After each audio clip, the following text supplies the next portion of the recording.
ప్రార్థన చేసుకుందాం. పరలోకమందున్న తండ్రి, మహాప్రభువ యేసు క్రీస్తు నామమున మీకు వందనాస్తుతులు స్తోత్రాలు నాయన. ఈ యొక్క మధ్యాహ్నకాల సమయంలో మీ పాసంలో నన్ను మేము పరీక్షించుకుని యోగ్యంగా బలం చేయడానికి ఒక తరుణము, ఒక అవకాశం నాకు ప్రేమించడానికి స్తోత్రాలు. మీరు అనుభవించే అవకాశం బట్టి స్తోత్రాలు. మీ మాటలు మాకు అనుగ్రహించండి. గ్రహించిన మనసు, ఆచరించిన జీవితం నాకు మాకు దయచేయండి. మా మనసు, మా తరువు మీ వైపు చూచుగా గ్రహించండి.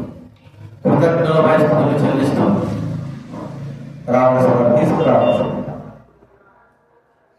యేసు క్రీస్తు నామమున ప్రార్థించి వేడుచున్నాము తండ్రి. గ్రంథంలో యెషయా గ్రంథం 6వ అధ్యాయం 8వ వచనం చదువుగా,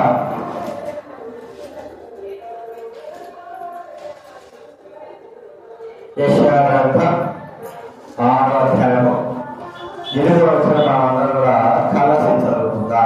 అందరూ కూడా కలిసి చదువుకుందా. అప్పుడు నేను ఎవరి పంపలేదు, మా నిమిత్తం ఎవరు దూడని ప్రభువు సెలవీయగా నేను వ్యక్తిని అంతకు లేదు. చిత్తవెత్తుకు నేనున్నా నన్ను పంపుమనగా. అదే రీతిలో మత్తయి సువార్త 20వ అధ్యాయము 25వ వచనం 20-28. మత్తయి సువార్త 20వ అధ్యాయము 28వ వచనం అందరూ కూడా చదువుతున్నాం. అలాగే మనుష్య కుమారుడు ప్రచారం చేయించుకున్నకు రాలేదు కానీ ప్రచారం చేయకుండా అనేకులకు ప్రతిగా విమోచన ప్రయోజనముగా తన ప్రాణము ఇచ్చుటకు వచ్చారని చెప్పాను. అదే రీతిలో కొరింథీయుల మొదటి పత్రిక 11వ అధ్యాయం 16-17 వచనం చదువు. మొదటి కొరింథీయుల పత్రిక 10వ అధ్యాయము 16-17 మనము దీవించు ఆశీర్వచనం పాత్ర త్రాగుట క్రీస్తు రక్తంలో పాల్పంచుకునే కదా. మనం ఊసుకుంటు తిరుగుట క్రీస్తు సభలో పాల్పంచుకునే కదా. మనమందరం ఆ ఉండేట్లో పాల్పంచుకుంటున్నాము. రొట్టె ఉండే కనుక అనేకమైన మనకు ఒక్క శరీరమై ఉన్నాము. ఇక్కడ ఆరాధనలో కూడా ఈ మాటను చూసుకున్నా. నేను ఎవరు పక్కను బాధ్యత ఎవరు పోతా. యెషయా భక్తుడు అంటున్నాడు, నేనున్నా నన్ను పంపు. ఏదైనా ఒక పనికి నియమిస్తే ఆ పని కొరకై ఎవరు పోతారు అంటే మనం ఆలోచిస్తాం. ఆ పని ఏంటి ముందు, అది మంచిదా చెడ్డదా, కష్టమా భావన, సుఖముందా సౌకర్యముందా, దూరం ఉందా దగ్గర ఉందా, ఇవన్నీ ఆలోచిస్తాం. అదే మీరు చిన్నపిల్లలు చూడండి, ఇప్పుడు మన పిల్లలు పిలిచి నువ్వు పోయి ఆ బయట తీసుకురావాలంటే ఎంతమంది పరిగెత్తారు ఎప్పుడు? అందరూ పరిగెత్తారు. ఏదో వాడైనా వాడి ఆలోచన ఏంటి? ఏదో పని చెప్పాడు, అది ఏదైనా సరే పరిగెత్తాలి, అందరికంటే నేను ముందు చేయాలి అని హృదయపూర్వకంగా ఉంటారు. మంచిదే, కానీ అది ఏదో తెలియక చేశారు. అదే అక్కడ ముళ్ళు ఉన్నాయి, ఆ ముళ్ళు ఉన్నారా, ఆ ముళ్ళు పట్టుకోరాకుంటే పరిగెత్తరా? పరిగెత్తారు. ఎందుకంటే వచ్చుకుంటారు, ఆలోచిస్తాడు. వాడు ఉత్తరం వేసి ఆలోచిస్తాడు, చెప్తాడు ఆయన అని ఆలోచన కలిగిన వాడుగా ఉంటాడు. కాబట్టి మనం తీసుకుంటున్నా మరి ఇంకా ఏమన్నా పని చేయాలంటే కొంత ఆలోచన మీద ప్రమాణం. ఇక్కడ ప్రభు దేవుడు చెప్పిన మాట ఏంటంటే, మీరు మరి ఎవరు దానితో మారిపోతారు, ప్రజలు పండించాలి, దేవుడు మాట దెబ్బ అని అన్నిప్పుడు యెషయా అంటున్నాడు, నేను పోతాను ప్రభువా. ఇదే మాట ఆలోచిస్తే ప్రభువు మరి ఈ మాట చెప్పలేదు కానీ తండ్రి నీవు వెళ్ళాలి, నీవు పోవాలి అన్నప్పుడు ఆయన హృదయపూర్వకంగా ఆయన ఏంటంటే భూలోకానికి వచ్చారు, పరిచయం చేయాలి. ఆలోచించచ్చు, కుమారుడికి దేవదత్తుడు చదువుకి ఎవరు పరిచయం చేస్తే కుమారుడు భూలోకంలో పరిచయం చేయడం ఏమిటి? మనం ఎప్పుడైనా ఆలోచిస్తున్నావా? ఒక్కొక్కసారి మనం అనిపిస్తుంటది, మనకున్న స్థాయిని బట్టి మనకున్నటువంటి ఆ యొక్క గొప్పతనాన్ని బట్టి ఏమంటా ఉంటే పరిచయగా మనము నేనా చేయాల్సింది, నాలాంటి వాడ నా స్థాయికి తగ్గట్టుగా నేను ఎవరికి చేస్తారు? మనకు తక్కువ వారికి అయితే పరిచయం చేస్తాం, మన స్థాయి కంటే తక్కువ వారికి పరిచయం చేస్తాం. మన స్థాయికి మించిన వారు పెద్దవారికి మన పరిచయం, తక్కువ వారికి మనం చెయ్యం, ఎందుకంటే ఆలోచన ఫీల్ అయిపోతుంది. హృదయపూర్వకంగా చేయాలంటే అంత కష్టం, చేయలేము. లోపల ఉన్న నాయకులందరూ కూడా మేము పరిచయం చేస్తాం అంటారు, కానీ అవన్నీ వర్తమానం. హృదయపూర్వకం వాళ్ళు ఎవరు పరిచయం చేయండి. తక్కువ వారికి ఇంకా ఎక్కువ గొప్ప గొప్ప వారికి అయితే వారి ధనాన్ని బట్టి ఆస్తులను బట్టి వారికి ఎంత పరిచయం చేయడానికి ఇష్టపడతారు. ఇక మనం చూస్తుంటే ప్రభువే దేవుడు హృదయపూర్వకంగా పరిచయం చేయడానికి భూలోకానికి వచ్చాడు అని ఇక్కడ మనకు చెప్పబడతారు. బలవంతంగా కాదు, తండ్రి నన్ను పంపాడు, నేను వచ్చాను, నా అంతా నేను రాలేదు. తండ్రి పంపేప్పుడు హృదయపూర్వకంగా తాను ఈ లోకంలోకి రావడానికి, ప్రజలకు పరిచయం చేయడానికి ఇష్టపడేటువంటి వ్యక్తి ప్రభువే యేసుక్రీస్తు. ఇప్పుడు బలవంతంగా అనేక సార్లు పరిచయం చేయమన్నా, దేవుడు పని చేయమన్నా, లేకపోతే దేవుడు సమర్పించుకోమన్నా, లేదా ఏ కార్యాలైనా ఏ విషయాలైనా సరే బలవంతం చేయాల్సి వస్తారు. బలవంతంగా ప్రభువుకు ఇష్టపూర్వకమైన పరిచయం మనం నేర్చుకోవాలా? బలవంతంగా చేస్తే దానివల్ల ప్రయోజనం లేనే, ఆ సమయం వ్యర్థమైపోతుంది. బలవంతమైన పరిచయం ద్వారా మనకు ఎటువంటి ప్రయోజనాలు ఉండవు. ఒకటి వాళ్ళ గుర్తించాల్సింది ఏంటంటే బలవంతంగా కాదు, హృదయపూర్వకంగా. మనం చూస్తా అంటే మత్తయి రాసిన సువార్తలో మనం చూస్తాం.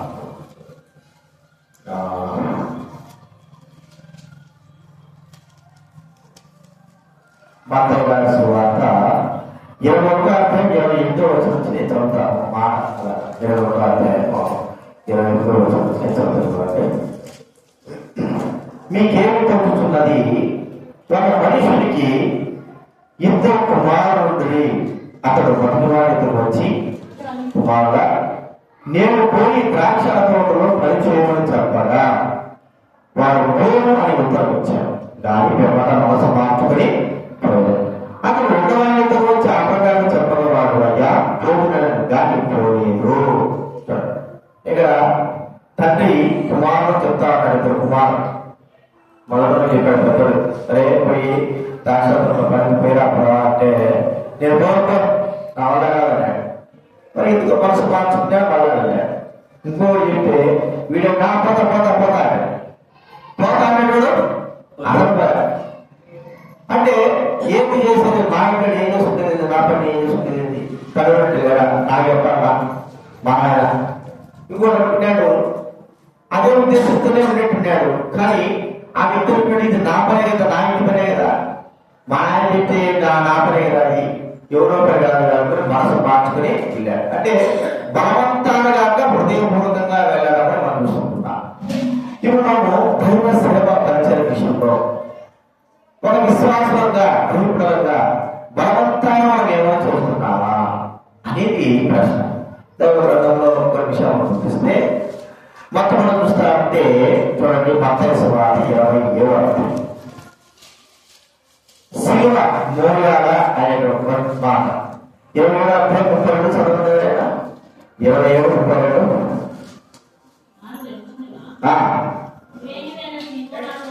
ప్రేమీయుడైన సీమోనుడు కనబడగా శిలువ మోయుటకు అతన్ని బలవంతము చేసేది. చూడండి, మత్తయి సువార్త 15-16 అధ్యాయము 24వ వచనం. మత్తయి సువార్త 16-24 నేను చదువుతానండి. అప్పుడు యేసు తన శిష్యులను చూచి, ఎవరైనాను నన్ను వెంబడింపబోయేలా తను తాను ఉపేక్షించుకుని తన సిలువను ఎత్తుకుంటాను వెంబడింపగలరు.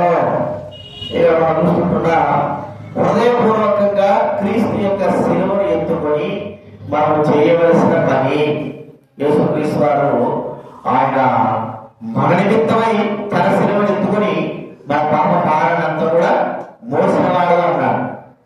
ఇప్పుడు ఆయన నిమిత్తమై మన శిలువను ఎత్తుకొని ఆయన కొరకైనటువంటి శ్రమ బాధలు అనుభవించవలసిన వారంగా మనం ఉన్నాం. అయితే ఈ శ్రమ పరిచర్యలో ఈ యొక్క శిలువ బయట ఉండడంతో ఇద్దరు తప్ప ఉండడంతో చేసేగా ఈ శిలువ తప్ప అనగా మనము చేసేటువంటి ఈ పరిచయంలో శిలువను ఎత్తుకునే విషయంలో హృదయపూర్వకంగా మనము శిలువను ఎత్తుకోవాలి. ప్రతి వ్యక్తి తన శిలువను ఎత్తుకోవాలి. ఇది దేవుడు మన మీద వచ్చేటువంటి భారం. అంటే ఆయన వెంటనే మన మీద శిలువ పెట్టాడు. శిలువ నాకు పెట్టి ఇది నువ్వు మొయ్యాలా అంటే అటు మీద శిలువ నాకు పెట్టి నువ్వు మొయ్యాలా అంటే ఇప్పుడు ఆ శిలువ నాకు పెట్టిన తర్వాత హృదయపూర్వకంగా దాన్ని మనం ఏం చేయాలి? శిలువనంగానే క్రీస్తు యొక్క శ్రమ బాధ కష్టము ఆయన మరణాన్ని గుర్తుపడతాయి ఆ శిలువ చూడగా. అయితే ఇది హృదయపూర్వకంగా మీరు మోయవలసింది ఆయన సెలవిచ్చినప్పుడు ఎంతమంది హృదయపూర్వకంగా శిలువను ఎత్తుకొని ఆయన వెంబడించే వారుగా ఉంటారు. నిజముగా ఆయన శిష్యులమైతే, ఆయన విడలమైతే, ఆయన కుమారులమైతే ఆయన మన కొరకై నియమించినటువంటి శిలువ అనేది మన నిమిత్తమై నియమించిన శిలువను హృదయపూర్వకంగా చెప్పుకోవాలి. ఇక ఏముంది మాట చూస్తే పదస్వార్థలో 23:29 బలవంతముగా ఆ శిలువను తలపైన పెట్టారు. అంటే సింహం ఏం చేసిందో నాకు పెట్టారు. పట్టుకొని నువ్వు పోయాల్సిందే అని బలవంతం పెట్టాడు. అయితే ఆ వ్యక్తి బలవంతంగా కాకుండా హృదయపూర్వకంగా మోయగలిగి ఉండింటే ఎంత సంతోషంగా ఉండేది. ప్రభు ద్వారా ఎన్నో మేలు పొంది ఉండవచ్చు, ఎన్నో కార్యాలు చూసి ఉండవచ్చు, లేకపోతే తమ పాపములను భరించే వ్యక్తిని ఆయన గుర్తించి ఉండింటే యేసుక్రీస్తు ద్వారా శ్రమ మరి ఎన్నో మేలు అనుభవించి ఉంటే ప్రేరేడైన సింహను ఆ శిలువను హృదయపూర్వకంగా ఎత్తుకునేవారు. ఎంతవరకు మనము ఇతరుల యొక్క బాధలు భరిస్తాం, ఎంతవరకు ఇతరుల యొక్క కష్టాలు భరిస్తాం, ఎంతవరకు ఇతరుల యొక్క బాధను మా మీద తీసుకుంటాం. మనకంత అవసరమా? మనకంత కష్టమా? కుటుంబ భారం వేసుకోవడానికే కష్టమైపోతా అంటే ఇక శిలువ భారం మనం పోయాలంటే మన వల్ల ఉంటుందా? మోయచ్చు. ప్రతి వ్యక్తికి ఆయన ఇచ్చే శిలువ ఆ వ్యక్తి మోయగలిగితే మోయలేని భారం ఆయన ఎప్పుడు కూడా పెట్టడం. అందుమీద మోయలేని భారము ఏ వ్యక్తికి కూడా పెట్టడం. ఇప్పుడు ఎదురున్నాయనుకోండి, ఎదురు మీద కాడి బరువు పెడతాడు. కాడి బరువు సామాన్యం మోయాల్సింది. కాడి అనేది బండి లాగడానికి మోయాలి, అది సామాన్యమైందే. కానీ దాని మీద వేసేటువంటి బరువు ఏం శివకుమార్ దాని మీద వేసే ఏం చెప్పు వస్తారు బరువు ఎంతవరకు పోయారు? ఆ యొక్క యజమాని తెలుసు ఈ రెండు ఎత్తులు కాడి ఎత్తులు ఎంత బరువు మోయగలవో తనకు తెలుసు. అంత బరువు మోస్తూ వాటికి ఏం చేస్తాడంటే సహాయం చేసేవాడు ఉంటాడు. ఎక్కేటప్పుడు దిగేటప్పుడు వాటిని బహు జాగ్రత్తగా తోడుకుని వచ్చేవాడుగా ఉంటాడు. అంటే అవి మోయగలిగినంత వరకు మాత్రమే శ్రమైనా, కష్టాలైనా, బాధలైనా, వ్యాధులైనా మోయలేంటి ఏమైనా పెట్టడం అర్థమైందా? కానీ అవి మోయవలసిన భారము బాధ్యత మన పైన ఉంది. మనం హృదయపూర్వకంగా వాటి మనం మోయాలి. క్రీస్తు నిమిత్తమై, క్రీస్తు సేవా పరిచర్య కొరకై ఈ దినాల్లో దేవుని సేవ, దేవుని యొక్క భారం అంటే పరిచర్య భారం, సేవా భారం అదొక గొప్ప ఏమంటారు బట్టలాగా బాధిస్తాం. ప్రియమైన వాళ్ళ దాంట్లో కూడా మనం ఏం ఛాయిస్ చేసుకుంటామంటే మనకి ఇష్టమైతే ఇష్టమైనది కాక ఇష్టమైనది చెయ్యం. అంటే మా కొంతమంది మనకు సులువు అయితే చేస్తాం, సులువు లేకపోతే ఇది కూడా శ్రమ, కష్టము, బాధ, ప్రభు నిమిత్తమైన బాధ, శ్రమ అనేది ఏంటంటే హృదయపూర్వకంగా ఇష్టం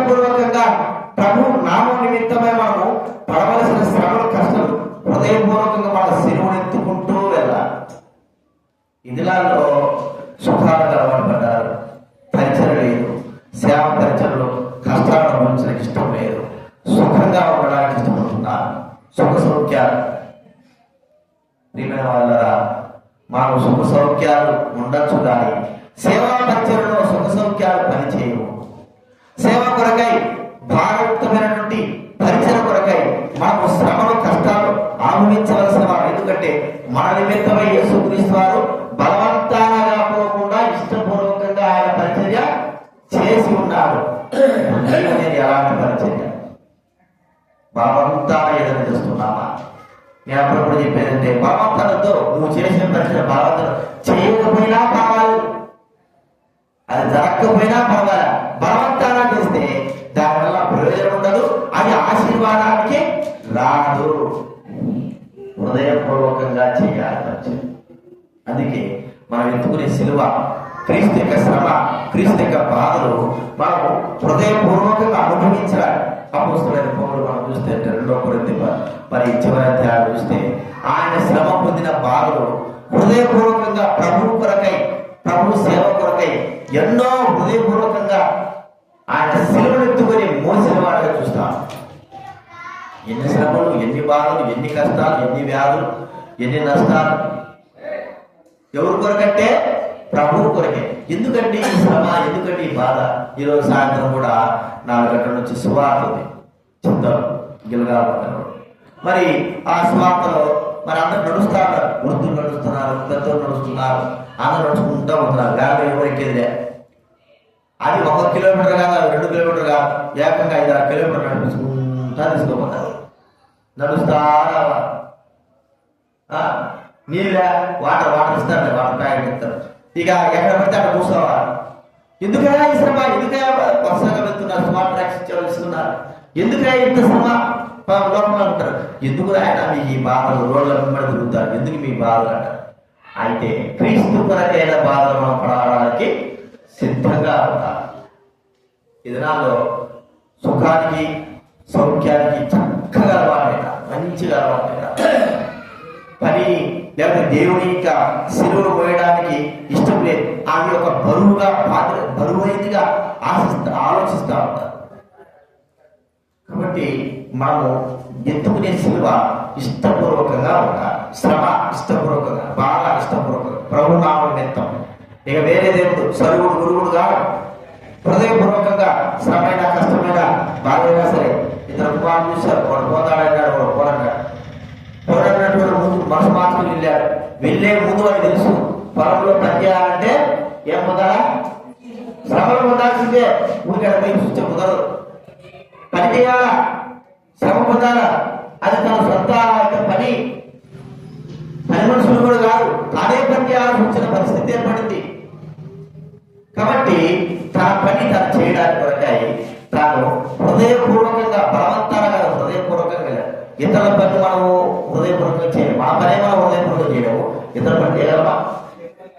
ఇది మొట్టమొదటి సిలువ, శ్రమ, కష్టం, బాధ. హృదయపూర్వకంగా దేవుడి పని ఉన్నటువంటి హృదయపూర్వకంగా బాధ ఎంత శ్రమైనా సరే, మన శరీరంలో బాధ ఉన్నా, ఇతరులు మనం హింసిస్తున్నా, బాధపడుతున్నా, భరించలేని వేదనలు ఉన్నా, వాటిని హృదయపూర్వకంగా అంగీకరించి వాటిని మనము మరి ముందు కొనసాగే వారంగా ఉండాలి. ఇది మొట్టమొదటి చూస్తున్నా. బలవంతాన సిలువను మనము ఎత్తుకోకూడదు. పురేడైన సింహుడు వలె బలవంతాన శ్రమ అనుభవించకూడదు.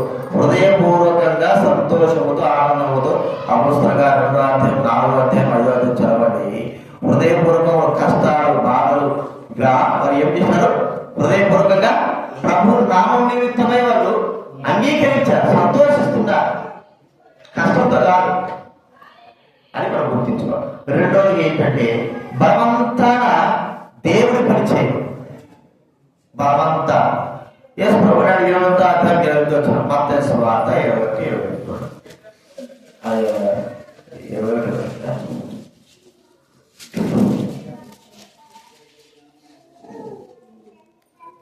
అదే 20:28 మత్తయి సువార్త 20వ అధ్యాయం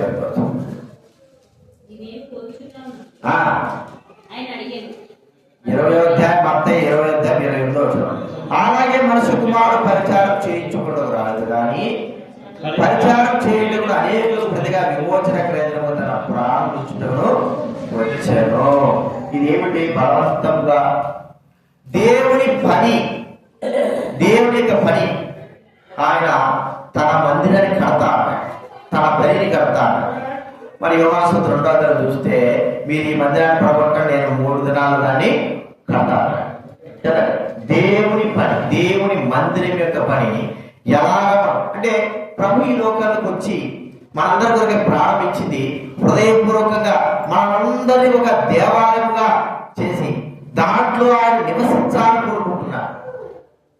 ప్రియమైన వాళ్ళారా, ఇది ఈ కార్యం ఆయన ఆత్మ సంబంధంగా చేశాడు. హృదయపూర్వకంగా దేవుని ఇంటి యొక్క పనిలో మనం హృదయపూర్వకంగా చేయాలి. ఇది నాలో దేవుడి పనులు చెడగొట్టే వాళ్ళు చాలా మంది అయిపోయినారు. దేవుడి పనులు కట్టడము సులభమా, చెడగొట్టడం సులభమా? చెడగట్టడము చాలా ఒక రాయిగా కట్టడము చాలా కష్టం, చెడగొట్టడం చాలా.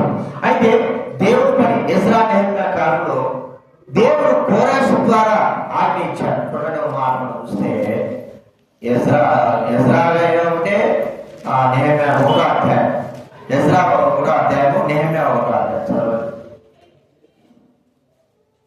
1వ అధ్యాయం 1వ వచనము, నెహెమ్యా 1వ అధ్యాయం 1వ వచనం. పారసీక దేశపు రాజు కోరేషీయుడు మొదటి సంవత్సరమందు ఈ పేదలో పరవబడిన తన వాక్యం నెరవేర్చుటకై యెహోవా పారసీక దేశపు రాజు కోరేషీయుడు రేపింపగా అతడు తన రాజ్యమంతటను చాటింపు చేయించి వ్రాత మూలకంగా ఇంట్లో ప్రకటన చేయించడం. ఏమిటంటే పారసీక దేశపు రాజు కోరేషు అంటే ఉంటుంది ఏమనగా ఆకాశమందున దేవుడిని యెహోవా లోకమందున్న సకల దేవుడులను ఆలోచన చేసి యూదా దేశమందున యెరూషలేములో తనకు మందిరమును కట్టించుమని నాకు ఆజ్ఞయించను. కావున మీలో ఎవరు ఆయన జనులై ఉన్నారో వారు యూదా దేశమందున యెరూషలేముకు బయలుదేరి యెరూషలేము దేవుడి మందిరమును అనగా ఇశ్రాయేలు దేవుడి యెహోవా మందిరమును కట్టవలెను. ఇంకా నెహెమ్యా గ్రంథంలో మనం చూస్తా ఉంటే ఇక్కడ కూడా అంతే, రాజు మరి ఆజ్ఞ ఇచ్చిన కోరేషు రాజు ఆజ్ఞ ఇచ్చి ఉన్నాడు అనేటువంటి మాట మనం అక్కడ చూస్తా ఉన్నాం.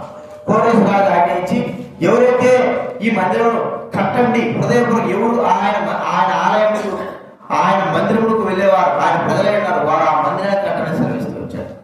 చాలా మంది ఏమైపోయారంటే సుఖాలు బాగా అలవాటు పడిపోయింటారు. సుఖాలు ఏమిటి?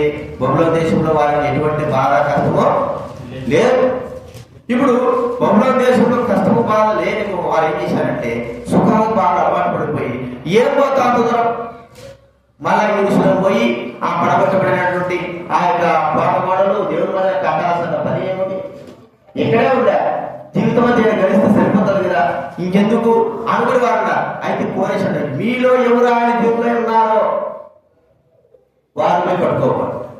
అయితే అంత తేలికైన విషయం కాదు యెరూషలేము మందిరం కానీ యెరూషలేము గోడలు కట్టడం కానీ అంత తేలికైన విషయం కాదు. హృదయపూర్వకంగా ఎవరైతే వెళ్ళగలరో వారు చెయ్యాలి. వారు కూడా చాలా కష్టతరమైన పనే. ఆ గోడలు పడగొట్టిన గోడలు, ఆ మందిరము కాపాడిన మందిరము మళ్ళీ తిరిగి పునరుద్ధరించాలంటే చాలా కష్టమైన పని. కానీ నెహెమ్యా వెళ్ళాడు, ఎజ్రా వెళ్ళాడు. వెళ్ళి వారు చేస్తున్న పనులలో ఎన్నో ఆటంకాలు. వారు హృదయపూర్వకంగా వెళ్ళారు, కొంతమంది వచ్చారు. వారు ఏంటంటే హృదయపూర్వకంగా వారు పనిచేయడం లేదు. మేము కూడా చేస్తామని చెప్పేది దేవుడి మందిరాన్ని ఏం చేస్తున్నారు? పాడు చేస్తా ఉన్నారు. ఏదో ఒక విధంగా ఎగతాళి చేస్తున్నారు. ఏదో ఒక విధంగా ఆ యొక్క వారు వెళ్ళినటువంటి పని కాకోకుండా అడ్డుపడతా ఉన్నారు. ఈ అడ్డుపడుతూ రాజులకు మరి ఆజ్ఞలు ఇచ్చి ఏం చేశారంటే దేవుని పని ఆపు చేసినట్టు మనం చూస్తాం. చూడండి ఎజ్రా గ్రంథం 4వ అధ్యాయం, ఎజ్రా గ్రంథం 4వ అధ్యాయం 23, 24 చదువుతారట. 23, 24 ఎజ్రా గ్రంథం 4వ అధ్యాయం 23, 24 పంపించిన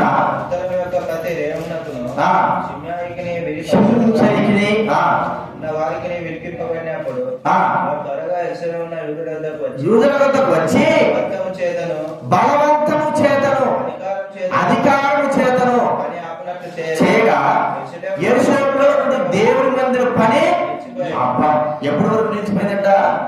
దర్యావేషు ఇవ్వబడింది 2వ సంవత్సరం వరకు ఆ పని నిలిచిపోయింది. శాస్త్రపతి యొక్క చరిత్ర చెప్పేటంటే సుమారు 20 సంవత్సరాలు పని అయిపోయినాడు. 20 సంవత్సరాలు మన నెహెమ్యాకి వెళ్ళిపోయినాడు, ఇజ్రాయెల్కి వెళ్ళిపోయినాడు, దేవుడి మందిరం పని అంటే. అయితే కొంతమంది వచ్చిన వాళ్ళు యెరూషలేములో ఉన్నారు కానీ వారు ఏదో పథకానికి చేస్తూ వచ్చిన దాని గురించి ఎంత మాత్రము పట్టింపు లేకుండా ఉండే 20 సంవత్సరాలు చూడండి ఎంత బలవంతాన హృదయపూర్వకంగా.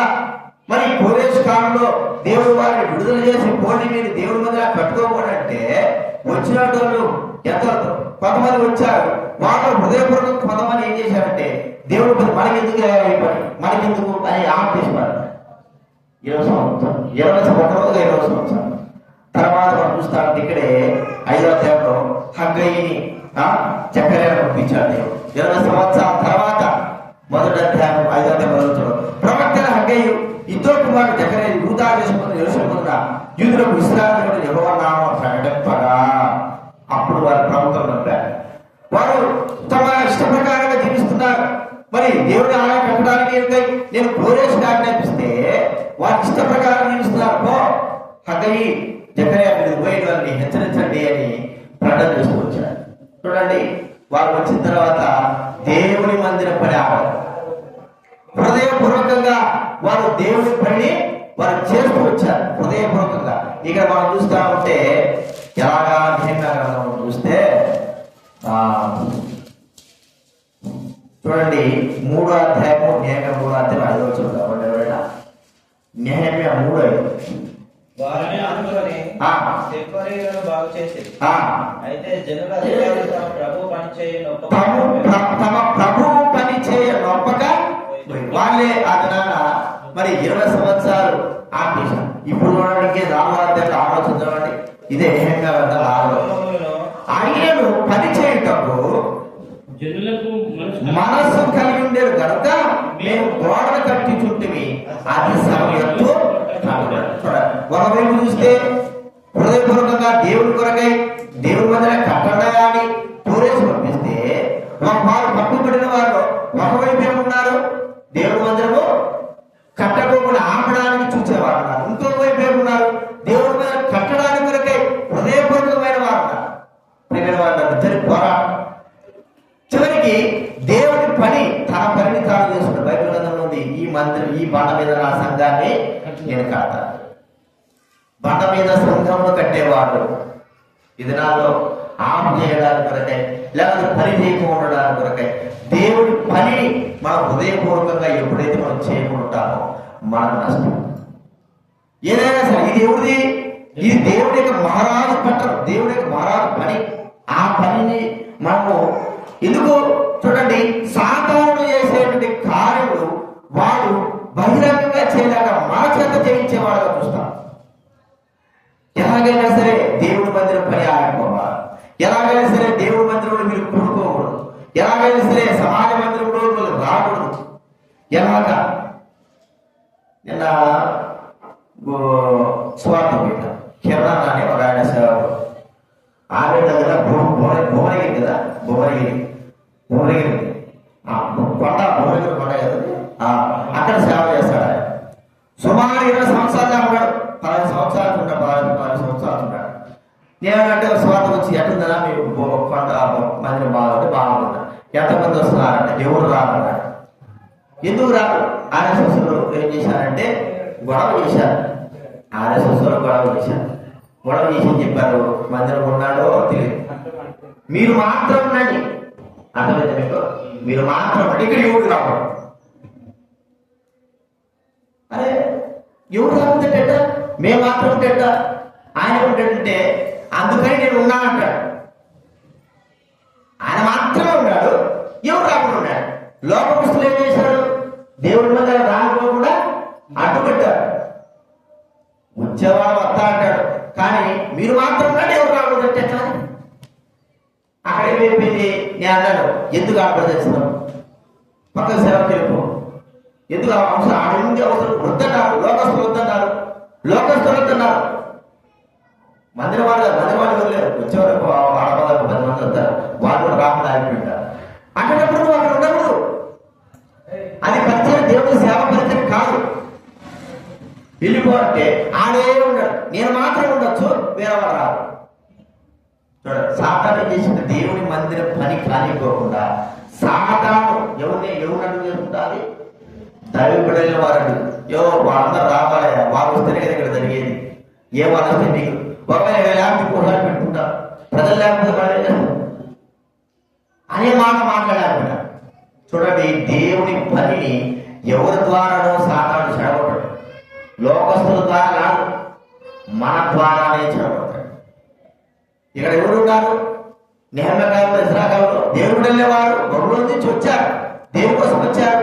అక్కడ ఆజ్ఞ బయలుదేరింది, మీరు కట్టుకోకూడదు అంటే వచ్చిన తర్వాత వచ్చేటోళ్ళు సగం మంది అంటున్నారు హృదయపూర్వకం ఉన్నారు, కొంతమంది అంటున్నారు హృదయపూర్వకం లేదు. ఎందుకు అంత శ్రమ, ఎందుకు అంత కష్టం ఎందుకు? కొంతమంది అంటారు సగం టోల్వేలు అంటే వాళ్ళు చేశారంటే ప్రజలైన వారిని దారి తెప్పించేశారు. వారు వారికి భయపడిపోయినా రాజులకి మంత్రులు వాళ్ళు భయపడిపోయి వద్దులేరు ఆయన తిని కూర్చుంటే సార్ మాకు అంతకంటే వద్దులేరంట. చూడండి ఎంత దౌర్భాగ్య స్థితిలోకి వచ్చింది. బలవంతంగా దేవుడి పనిని మనం ఎప్పుడు కూడా ఆపకూడదు.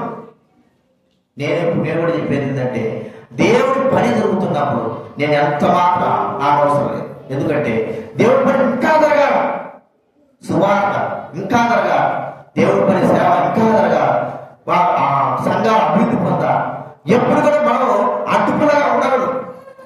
ఎప్పుడైతే మనం అడ్డుపల్లగా ఉంటామో మనకు మన కుటుంబానికి ఏమవుతున్నట్టు అది నష్టమే కానీ లాభం ఉంది. రెండోదిగా మనల్ని సాతాను వాడుకున్నట్లుగా హృదయపూర్వకంగా చేయవలసిన పని మనం ఏం చూస్తున్నాము? హృదయపూర్వకంగా దేవుడు ఆపుతాడు. ఎప్పుడు ఆపుతాడు? బైబిల్ గ్రంథంలో సువార్తలో అపోస్తలుడైన పౌలు ఒక దగ్గర సువార్త వెళ్ళాలి పోతా అంటే చూడండి, మనుషులు ఆపుడు కంటే దేవుడు ఆపినప్పుడే మనము ఆగా. మనుషులు ఆపినప్పుడు ఆయన ఇక అంతే. ఇక్కడ బాగుంది అపోస్తల కార్యాలు 16వ అధ్యాయం. దేవుడు పరిచయం కొరకై 6వ వచనం 7వ వచనం. అపోస్తల కార్యాలు 16వ అధ్యాయం 6వ వచనంలో ఆసియాలో వాక్యం చెప్పకూడదని నాటకపరిచినందున వారు పృగియా గలతీయా వెళ్ళి ముసియా దగ్గరికి వచ్చి బితునియాకు వెళ్ళటకు ప్రయత్నం చేశారు. కానీ యేసు యొక్క ఆత్మ వారిని ఏదానికి పోతున్నాడు? సువార్త సేవ పరిచయకి వెళ్తాడు. ఆసియాలో ఏం ప్రకటించకూడదన్నాడు? ఎవరి ద్వారా వచ్చింది యొక్క ఆటంకము? పరిశుద్ధాత్మ దేవుడి ద్వారా వచ్చిన ఆటంకం, మనుషుల ద్వారా కాదు వచ్చింది. కాబట్టి అయితే వీరేం చేస్తున్నారు? స్వార్థ ప్రకటించుకుంటూ పోతా ఉంటే ఆ వెల్లుటో ఎక్కడికి బితునియా వెళ్ళడానికి వెళ్తా ఉంటే మరి నేను చెప్పింది ఎంత మీరు చేసింది ఏంటి? స్వార్థ ప్రకటించుకుంటూ పోతా ఆ పట్టణాన్ని ఏం చేశాడు? యేసు యొక్క ఆత్మ వారిని ఆపింది. మనుషుల ఆత్మ ఎందుకు? ఆయన తెలుసు ఎక్కడ ఏం పని చేయాలి, ఏది ఆపాలి, ఏ పని చేయాలి. మనం ఎప్పుడైతే ఆపుతామో అది మనకు నష్టం. నేను చూస్తా ఉంటే ఆ పుస్తకాలు మనం చూస్తే కురుడైనటువంటి గాడిదైన శివుడు వాడు చేసాడు దేవుడి కార్యాలు అడ్డుకుంటున్నాడు, దేవుడి పనులను సువార్త పనులను దేవుడి వాక్యాన్ని అడ్డుకుంటున్నాడు. ఇలాంటి వారు ఎవరి ద్వారా జరుగుతుందంటే మన ద్వారానే దేవుడి పనినే మనం. ఎందుకంటే మనమే దేవుడి పని చేసేది, మనమే దేవుడి పని చేయకుండా ఆగిపోవడానికి కాదు. కాబట్టి మనం వశం చేసుకునేవాడుగా ఉంటాడు. బలవంతాన దేవుడు పని చేయడం కాదు, హృదయపూర్వకంగా దేవుడు పని మనం చేయాలని దేవుడు మనతో మాట్లాడుతున్నాడు. అంత మాత్రమే కాదు, చూడండి, బలవంతంగా దేవుడి పరిచయం చేయడం. యేసుప్రభువు వారి లోపలికి వచ్చింది పరిచయం చేయించుకోవడం, పరిచర్య చేయడానికి. బలవంతన పరిచర్య అది ఏంటి? పరిచర్య ఇప్పుడు దాసులు ఉన్నారు అనుకోండి, ఎవరైనా కొన్నారు, వాడు దాసులు కొని పరిచయం చేయించుకునేవారు. వాడు ఎట్లా చేస్తున్నాడు పరిచర్య? హృదయపూర్వకం చేస్తాడా? చేయడు. వాడు హృదయపూర్వకంగా చేయడు. మనం చూస్తే ఒక దాసుడు అమ్మబడిన తర్వాత వాడు ఎందుకంటే అమ్మబడ్డాడు, వాడు ఎవరు అమ్మేశారు, కుటుంబం కానీ ఒక్కోసారి తనకు అప్పులు కొన్ని అమ్ముకున్నాడు.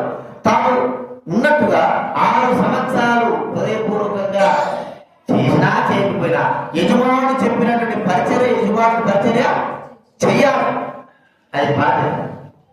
6 సంవత్సరాల తర్వాత విడుదల వస్తుంది, 7వ సంవత్సరం విడుదల వచ్చేస్తుంది. ఈ విడుదల సమయంలో వెళ్ళిపోవచ్చు, పరిచయం చెప్పకుండా అదొక నియమం, వెళ్ళిపోవచ్చు.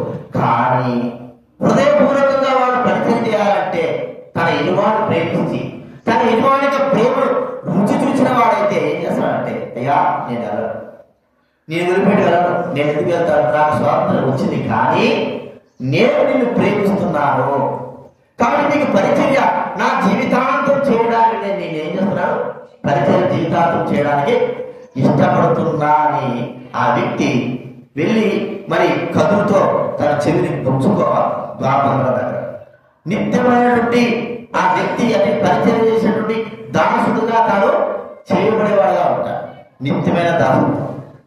కాబట్టి ప్రేమ వాళ్ళ గుర్తిద్దాం. పరిచర్య హృదయపూర్వక సమయం ఉన్నాడు అనుకోండి. సమయం చిన్న వయసు మన కాదు. మన సమయం 2వ అధ్యాయం చూస్తే ఏమిట సమయంలో పరిచయం చేస్తున్నాడు. దేవుడు పరిచయం ఎలా చేస్తున్నాడు? దేవుని హృదయపూర్వకంగా తాను పరిచయం చేస్తున్నాడు. ఆ పరిచర్య ధర్మంలో తాను పరిచయం చేసే ధర్మంలో అనేకమైన ఆటంకాలు, అయిష్టమైన కార్యాలు ఎన్నో ఉన్నాయి. ఏలియా కుమారుడు దుర్మార్గంగా ఉన్నారు. ఆ సమయంలో తాను హృదయపూర్వకంగా దేవుడికి ఏలియాకు పరిచయం చేసేటువంటి వ్యక్తిగా మనం చూస్తాం. పరిచయం చేసేటువంటి వ్యక్తి పరిచారకుడు శివరు కుమారుడు. కింద చూడదు, నన్నే చూడదు, నన్నే చూడదు. దాని వేసిన బట్టి ఇద్దరు పోవడం ఇద్దరే కదా. పరిచారము అనేది మనం చూస్తే హృదయపూర్వకంగా లూకాసు వార్త 17వ అధ్యాయంలో 10వ వచనం. లూకాసు వార్త 17వ అధ్యాయం 17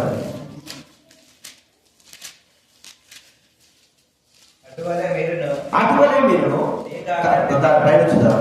దున్నువాడు కానీ మేమువాడు కానీ మీలో ఎవరికైనా ఒక దాసుడు ఉండగా వాడు పరమాడు వచ్చినప్పుడు నీవు ఇప్పుడే వెళ్ళి భోజనం చేయడం అది చెప్పునా చెప్పడు.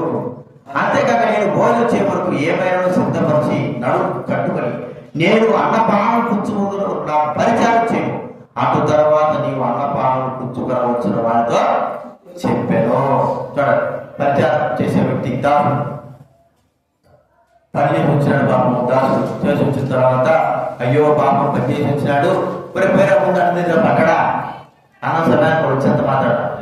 ముందు నాకేంటి నువ్వు అన్నం పెట్టు, నేను తిని తర్వాత నువ్వు తినాలన్నాడు. మరి వీడనొచ్చు ఏమైనా ఇంతసేపు నుంచి ఉదయం నుంచి పని చేస్తున్నాడు, నేను మనిషిని కాదా, అది కాదు ఇది కాదా అంటే నువ్వు మనిషివో కాదో నాకు అనుభవం లేదు. నువ్వు నాకెవరివి? దాసుడు. నాకు పరిచయం చేయడానికి నేను కొనుక్కునేటువంటి దాసుడు. ముందు నేను చెప్పిన పరిచయం చేయాలి, నా పరిచయం తర్వాత నువ్వు పోయి మొదలు. అయితే ఇక్కడ ఏమంటున్నాడు? ప్రభువుకు మనం చేసే పరిచయం చెప్తాం 10వ వచనంలో. అటువలే మీరు మీకు ఆజ్ఞాపించిన బడినవన్నీ చేసిన తర్వాత మేము నిష్ప్రయోజకులమైన దాసులము, మేము చేయవలసినవే.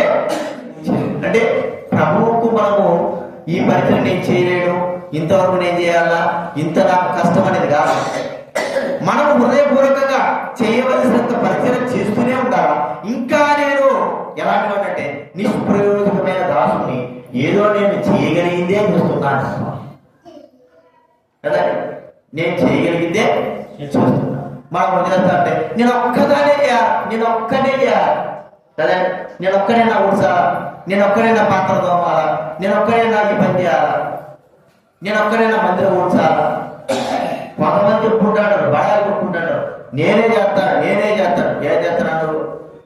నువ్వు చేసేది ఏంటి, మనం చేసేది ఏంటి చెప్పండి.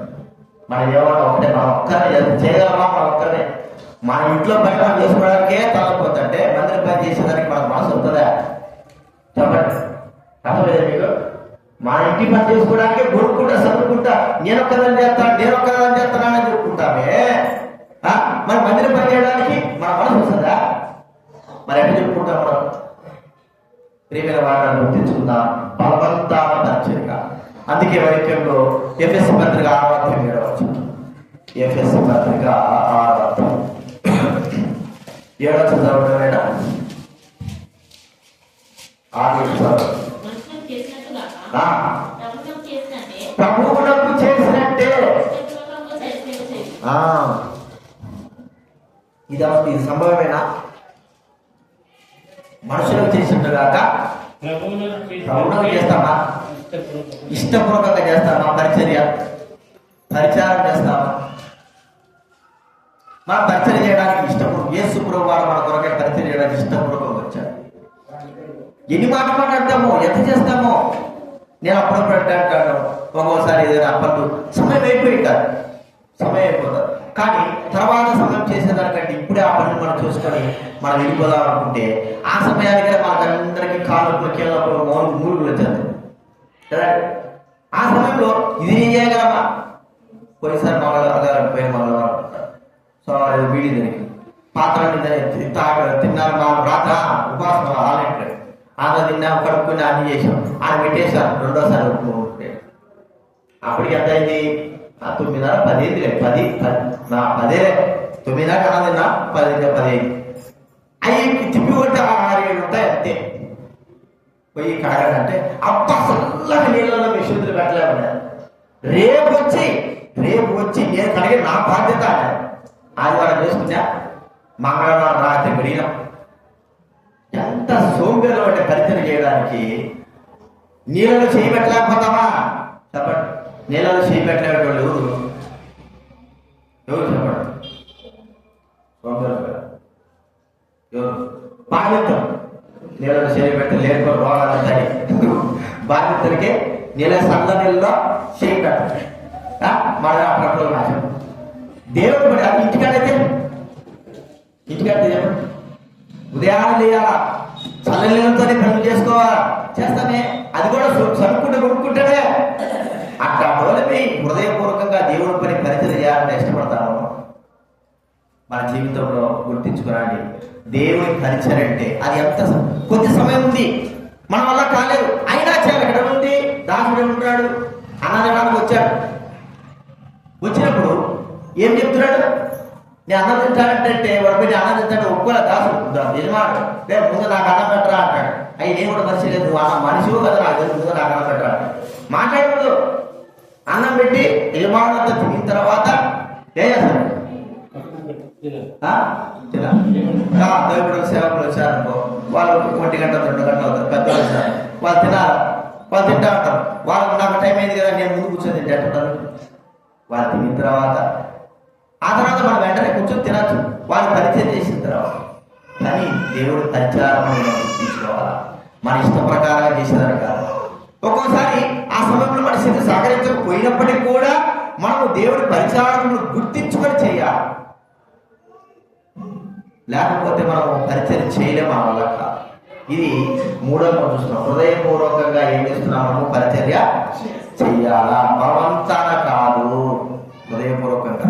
మనం ఒక మాట గుర్తించుకుందాం, మనము పని చేయకోకుండా, దేవుడి పని ఆపివేసి, శిలువను ఎత్తుకోకుండా, హృదయపూర్వకంగా ఇవన్నీ మనం చేయకోకుండా మన ఇష్టప్రకారం నడుచుకుంటే ఒక దినాన మనల్ని దేవుడు మరి నిలబెడతాడు.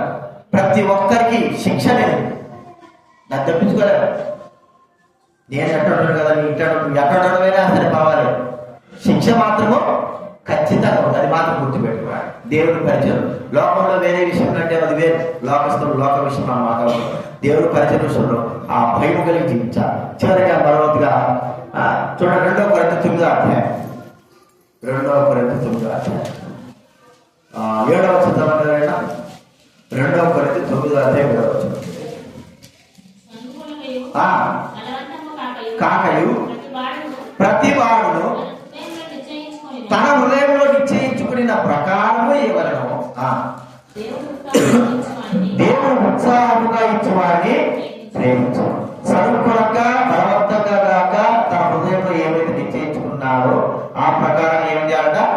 ఉత్సాహంగా ఇవ్వాలంటే సమర్పణ కలిగిన జీవితం. సమర్పణ దగ్గరకు వచ్చేలాగా మనకి ఎక్కడ లేని వచ్చేస్తారు. దేవుడు అడగమన్నాడా? దేవుడు ఇట్లన్నాడా అట్లన్నాడా? దేవుడు ఏమంటున్నాడు? మీరు ఇచ్చేవాళ్ళు హృదయపూర్వకంగా చూడండి. దావీదు మహారాజు ఏం చెప్పాడు? ఒక మాట చూస్తే మనం వేస్ట్, మన దరిద్రం బట్టి మనం అనుకున్నాం. కానీ దావీదు మహారాజు చెప్పిన మాట కూడా ఏదో మాట్లాడాడు. మొదటి సమయం కదా, మొదటి దినోత్సవం కదా, 29వ అధ్యాయం 29వ అధ్యాయం 29వ అధ్యాయం మొదటి నుంచి సమాధానైనా తర్వాత రాజైన దావీదు సర్వ సమాజంతో ఇలాగ చెప్తాడు. బాగా సర్వ సమాజంతో దావీదు దేవుడు కోరుకునే నా కుమారుడు సొలొమోను నాగరికత ప్రాయంగల వాడైన బాబుడై ఉన్నాడు. మనుషుడికి కాదు దేవుడికే కనుక ఈ పని బహు గొప్పది. బాగా ఇప్పుడు బాగా చెప్తున్నాడు. నేను బహుగా ప్రయాసపడిన దేవుని మందిరములకు కావలసిన బంగారం పనికి బంగారము, వెండి పనికి వెండిని, ఇత్తడి పనికి ఇత్తడిని, ఇనుప పనికి ఇనుపని, కర్ర పనికి కర్రను, గోమేద పురాలను, చక్ర పురాలను, విత్తైన ఉరుముగల వరముల పరిమితులను రాయను, మిక్కిలి వెలగల నానావిధ రత్నములను మరి తెల్ల చలువరాయి విశేషంగా సంపాదించింది. మరియు నా దేవుని మందిరం మీద నాకు కలిగి ఉన్న మక్కువ చేత నేను ఆ ప్రతిష్టమైన మందిర నిమిత్తము సంపాదించి ఇచ్చిన వస్తువులు కాక ఇంకెవడు నా సొంతమైన బంగారం వెండిని నా దేవుడి మందిరం నిమిత్తం నేను ఇచ్చదను. గదుల గోడల రేపు మూతను, బంగారు పనికి బంగారము, వెండి పనికి వెండిని, పనివారు చేయు ప్రతి విధమైన పనికి 6,000 మరుగుల ఓఫీరు బంగారం, 14,000 మరుగుల పుటం వేయబడిన వెండిని ఇచ్చుచున్నాను. ఈ దినమున యెహోవాకు ప్రతిష్ఠితముగా మనపూర్వకంగా ఇచ్చు వారెవరైనా మీలో ఉన్నారా? ఇస్తున్నాను. ఇప్పుడు ఎవరైనా ఇచ్చేవాళ్ళు ఉన్నారా అనడం తప్ప కాదా? ఇస్తారా? వాక్యము సడవులు చేయరు. వాక్యం అంటే తెలివి. ఏది తెలియదు తప్ప ఇదో ఇట ఇది కష్ట ఇట్లాంటి మాట మాట్లాడతారు. ఇచ్చేవారు ఎవరైనా ఉన్నారా? ప్రకటన చేస్తాడు. ప్రకటించేవాళ్ళు లేకపోతే ఎవడిస్తాడు?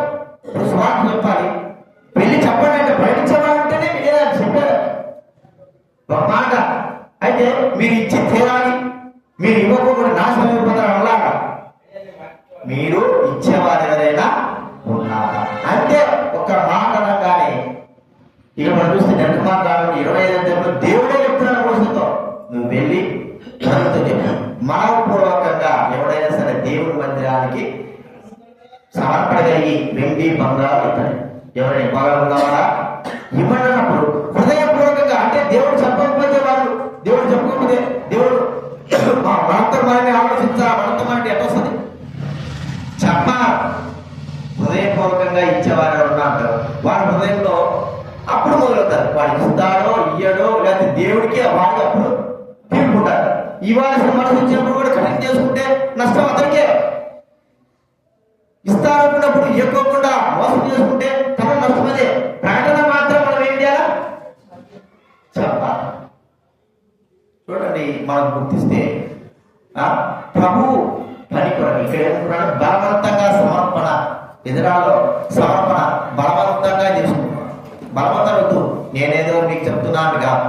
హృదయపూర్వకంగా మనకు దేవుడైతే ఏదైతే ఇవ్వాలకు ఇవ్వాలి మనం అనుకుంటున్నాం దానికి అది ఏ పని అయినా సరే. ఎందుకు మన కూరగాయలు కూడా ఆదివారం మరి చెప్పేది, అయ్యా ఎవరైనా ఇవ్వగలిగితేనే నువ్వు ఇచ్చేసేయి, రేపు నీదే బాధ్యత, నువ్వే ఇచ్చాలని చెప్తున్నాను ఎప్పుడైనా చెప్పండి. హృదయపూర్వకంగా మీరు ఇస్తేనే, లేకపోతే లేదు. దాన్ని మీకు దేవుడు మాట్లాడితే ఇస్తాను. కాబట్టి ప్రకటన చేయవలసిన బాధ్యత సమర్పణ కలిగిన హృదయపూర్వకంగా ఎంతమంది ఇచ్చారండి. ఒకసారి దీన్ని మనం చూస్తుంటే ధర్మశాస్త్రంలో యెహోయాదా అతను దేవుడి మందిరం బాగు చేయడానికి కొరకు ప్రజలు చెప్తే ఒక పెద్ద పెట్టె తీసుకొచ్చాడు. పెద్ద వేసి తీసుకురండి సమర్పణలు అన్నారు. చెప్పాడు. పెట్టిన తర్వాత ఎందుకు చెప్పాలా సమర్పించుదామని చెప్పాడు. దేవుడి మందిరం కొరకే చెప్పినప్పుడు అందరూ హృదయపూర్వకంగా వాళ్ళకి 10 రూపాయలు, 20 రూపాయలు, 1,00,000, 2,00,000, 3,00,000 ఎంతో వేసేసారు. హృదయపూర్వకంగా ప్రకటన చేయకపోతే ఎవడిస్తాడు అనుకోవడమే కాదు చెప్పేది. ప్రభు సేవ పరిచయం కొరకై మీ ప్రేరేపడగలిగితేనే అంతే. మనము సిఎస్ తెచ్చేలాగా ఏం చేస్తామో ఒక బుక్ పెట్టుకొని గంగారామన్న ఈ నెల ఈ క్రిస్మస్కి నీ వంతు, నీ ఇంటి వంతు 5,000 ఖచ్చితంగా ఇవ్వాల్సిన 5,000. అర్థమైందా? ఎక్కడికి ఏం చేస్తాడు ముందు ఇంకేంటంటే స్నేహితులు అయిపోయి రాసి నీ ఇంటి వంతు 3,000 అట్లా వేస్తారా? మనం అట్లా చేస్తాను. హృదయపూర్వకంగా 10 రూపాయలు ఏంటి? హృదయపూర్వకంగా నీకు ఉన్న దగ్గరే నీకు దేవుడు నీకు ఇవ్వవలసింది నువ్వు ఎంత ఇవ్వగలుగుతున్నావు అంత సమర్పణ. అది సనుగు కొనకుండా గునుక్కోకుండా ఇవ్వవలసిన వారు దేవుడి పని కొరకే. ప్రియమైన వారలారా, మనం ఎప్పుడైతే అలాంటి యొక్క పరిచర్య దేవుడికని మనం ఎప్పుడైతే హృదయపూర్వకంగా ఇవ్వడం నేర్చుకుంటామో దేవుడు ఆశిస్తాడు. దేవుడు ప్రకటన చేయకోకుండా వాళ్ళంతా వాళ్ళని చూసుకొస్తాడని చెప్పడం, ముందు ప్రకటన చేపిస్తాడు కదా. మోసే ప్రకటన చేశాడు, యెహోయాదా ప్రకటన చేశాడు, దావీదు ప్రకటన చేశాడు. సొలొమోను కాలంలో ఎట్లా వచ్చినాయి అవన్నీ చెప్పండి. ప్రకటన చేస్తేనే వచ్చాయి. కేవలము దేవుడు పని, మీ హృదయపూర్వకంగా దేవుడి పనులు మీరు మరి పాల్గొనవసరం కావాలి. హృదయపూర్వకంగా మనం ఇవ్వగలిగితే భక్తిగా కూడా ఒకటే మాట ఎకానమీ జరుగుతుంది. ప్రార్థన చేయండి. ప్రకటన చేశారు. ఓ ఇది దేవుడి పని జరుగుతున్నప్పుడు నేనెందుకు ఇవ్వకూడదు, నేనెందుకు సేమ్ దేవుడి పనిలో పాలుభాగస్తులు కాకూడదు అని ముందుకు వచ్చేవారుగా ఉంటున్నారు. మనమే అనుకోవడంలే అర్థమైందా? కొంతమంది ఎట్లుంటారంటే జ్ఞానం లేదు, తెలివి లేదు, మనం అడగకూడదు కదా అంటారు. ఎందుకు అడుక్కుంటాం? మనం అడుక్కోవాల్సిన అవసరం ఏముంది? దేవుడి పనిలో అడుక్కోవాల్సిన అవసరం ఏముంది చెప్పండి? ఏం అడుక్కోవాల్సిన అవసరం లేదు. దేవుడి పని హృదయపూర్వకంగా మనం చేసే పని, మనం ఇచ్చేది అది సమర్పణ కలిగిన వారంగా మనము ఉండాలి. ఈ 400 విషయాలు ప్రభువైన యేసుక్రీస్తు వారు ఈ భూలోకంలోకి పరిచయం చేయడానికి కొరకే హృదయపూర్వకంగా వచ్చినట్లుగా, హృదయపూర్వకంగా బలవంతాన కాదు, మన జీవితంలో కూడా ఆయన కార్యాల విషయంలో హృదయపూర్వకంగా బలవంతములు కాదు కానీ శిలువెత్తుకోవడంలో హృదయపూర్వకంగా శ్రమలు, కష్టాలు, బాధలు అనుభవించాలి. ఎవరి కొరకంటే నువ్వు ఇంత బాధ అనిపిస్తావు, ఇంత అవసరం ఏముంది అంటే నా ప్రభువు కొరకు నేను ఈ సేవ, ఈ యొక్క శిలువను భరించాలి. ఆయన కొరకే నేను ఈ యొక్క శ్రమ అనుభవిస్తాను, ఆయన కొరకే నేను ఇంత శ్రమ ఇష్టపడుతున్నాను. ఎవరి కొరకంటే నా దేవుడు నీ కొరకు నేను చేసేది. స్వార్థలు దుక్కుతా ఉంటాను. ఎవరి కొరకు నువ్వు ఇంత ఏమి బండి ఎక్కొచ్చు కదా, నీ దాంట్లో రావచ్చు కదంటే నీ కొరకు నా కొరకు కాదు, నా దేవుడి కొరకు నేను కాలినగా నేను సేవ కొరకే పరిచయం కొరకే వస్తాను. నా దేవుడి కొరకే నేను ఇంత శ్రమైన అనుభవించడానికి రాత్రి అయినా సరే పగలైనా సరే ఆ పని చేయడానికి నేను సిద్ధంగా ఉంటాను. దేవుడి కొరకు దేవుడి కొరకు సేవ. ఇంకోటి దేవుడి మందిర పని విషయంలో మనము దేవుడి పనిని ఆటంకం హృదయపూర్వకంగా దేవుడి సేవ కొరకు, దేవుడి పని కొరకే మనం ఇంకా హృదయపూర్వకంగా ముందుకు రావాలి. మేము పని చేసేటప్పుడు మరి 1999లో దేవుడి మందిరం పని జరిగేది. ఇక్కడ వాళ్ళ ఇసుక తోలేవారు, అన్ని తోలేవారు, హృదయపూర్వకంగా పనిచేసేది. ఎంత అంటే అసలు మేము ఎందుకు ఇంత పని చేయాలి, అవసరమే ఉంది, కానీ వాళ్ళు ఇచ్చేదండి ఒక టీవీ లేదు. అంత పని చేస్తే వాళ్ళు ఏమేస్తారు చెప్పండి? టీవీలు ఇస్తారు. నేను వేరే వాళ్ళకి అడ్డు చెప్పేసి ఎందుకు రాడైనా మన టీవీలో కోసం ఇక్కడికి వచ్చేది, మంచిగా బిర్యానీ పెట్టాలి అప్పుడైతే పని చేస్తామని చెప్పి మన అడ్డు చెప్తే ఎట్లుంటా చెప్పండి? మనం చేయము. అదే సామెత కదా, కూసే గారి మనిషి గారి నుంచి షాగొట్టేటంటే సామెత. కాబట్టి దేవుడి పని నా మట్టుకు నేను అనుకునేదంటే ఎప్పటికైనా సరే దేవుడి పని జరుగుతున్నప్పుడు అది మనం జరిగించేవారుగా, మనం ఇంకా ఒక చేయి వేసేవారుగా ఉండాలి. కానీ ఆ యొక్క పాపం మనం కట్టుకో, అది గుర్తుంచుకోవాలి. అందుకే ఎస్రాటమైన కాలంలో 20 సంవత్సరాలు ఆగిపోయి కొంతమంది హృదయపూర్వకంగా చేసేవారు కూడా ఆగిపోయినారు. కొంతమంది మరి పని ఆఫ్ చేసేవారు వచ్చారు. కానీ దేవుడు పని ఖచ్చితంగా తన సమయంలో ఏం చేస్తున్నాడు? దేవుడు ప్రవక్త పంపించి తన పనిని జరిగిస్తాడు. ఇది హృదయపూర్వకంగా దేవుడి సేవ పరిచయం. మనము ఏదో బలవంతాన చెబితే చేసేది కాదు దేవుడి పని.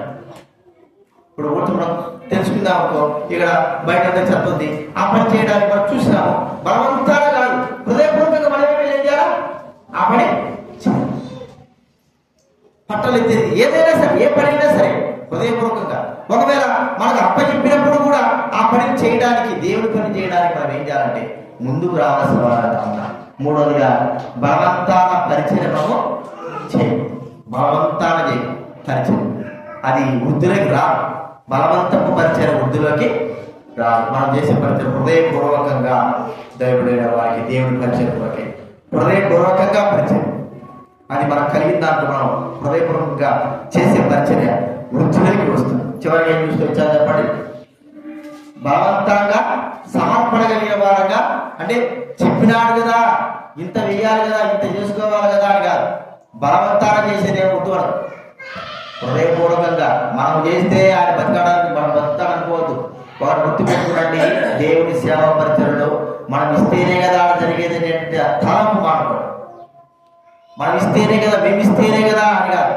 దేవుడు అందుకే అన్నాడు, రాళ్ళ వల్ల కూడా అబ్రాహాము పిల్లలు పుట్టి ఆయన ఏమైనా చేయగలడు, ఏదైనా చేయగలడు. మనకు సిగ్గుచ్చేటట్టుగా కూడా చేయగలడు. కాబట్టి సమర్పణ విషయంలో హృదయపూర్వకం మనం ఉండాలి. అది మనం ఇతరులకు మరి మార్గదర్శకంగా ఉండాలి. మార్గదర్శకంగా ప్రియమైన వారు, అది చిన్నదైనా పెద్దదైనా మనము. రెండోది ఏంటంటే అది తెలియకూడదు. మేము అల్లూరులో సేవ చేస్తూ ఉంటే ఒక ఆయన 30,000 20,000 ఇచ్చాడు. పులిపెట్టి టేబుల్ తయారు చేయమని ఇచ్చాడు. వచ్చిన కొత్తలోనే 2-3 వారాలకే ఇచ్చాడు.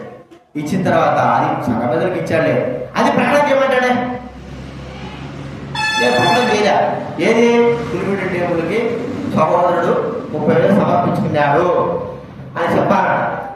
అయ్యా అది పద్ధతి కాదు, మనం చెప్పకూడదు అంటే లేదన్నా ఇతరులు ప్రేరేపింపబడతాడు. కొన్ని రోజులు ఒక ముషానం వచ్చింది, ఇంత టీ గ్లాస్ పట్టుకొచ్చింది. టీ గ్లాస్ పట్టుకొచ్చి, అయ్యా ఇది దేవుడి మందిరానికి ఇస్తున్నాను, ఆడ పులిపిడ ప్రకటించాయట. అన్నిది ఊరికే కాదు చెప్పేది, టీ గ్లాస్ కూడా ప్రకటించాలా? 25,000 ఇచ్చేటోడేమో ప్రకటించమని, టీ గ్లాస్ 10 రూపాయలు ఇచ్చేటోడు కూడా అది పద్ధతి చెప్పండి. ఎవరైనా మనం ఉందా? మనం ప్రభువుకు సమర్పణ చేసేటప్పుడు చిన్నది కానీ పెద్దది కానీ మనం ఉన్నదాన్ని మనం చేస్తున్నప్పుడు అది దేవుడు ఉండాలా, ప్రభువుకు మనము ఇచ్చేవారని ఉండాలి. బలవంతాన కదా, మళ్ళా బలవంతన చెప్పినాడు కదా బలవంతాన్ని ధ్యాస చెయ్యకపోయినా కూడా పర్వాలేదు, బలవంతాన మనము ఇవ్వకపోయినా పర్వాలేదు.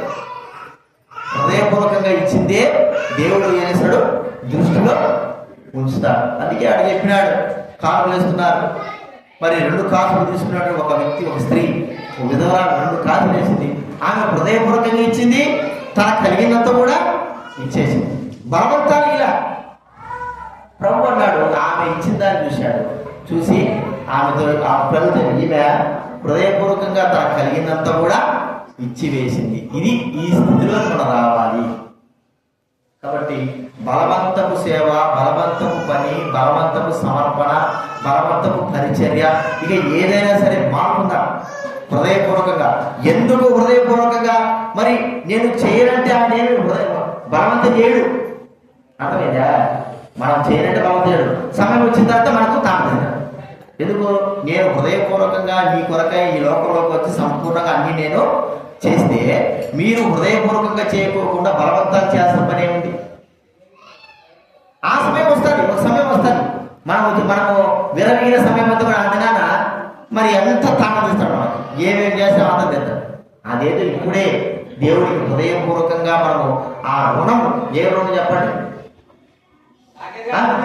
మన కొరకే ప్రాణం అర్పించిన రుణము మనం తీర్చుకోవడానికి ఏముంది మనకి ఇప్పుడు అవకాశం ఉంది.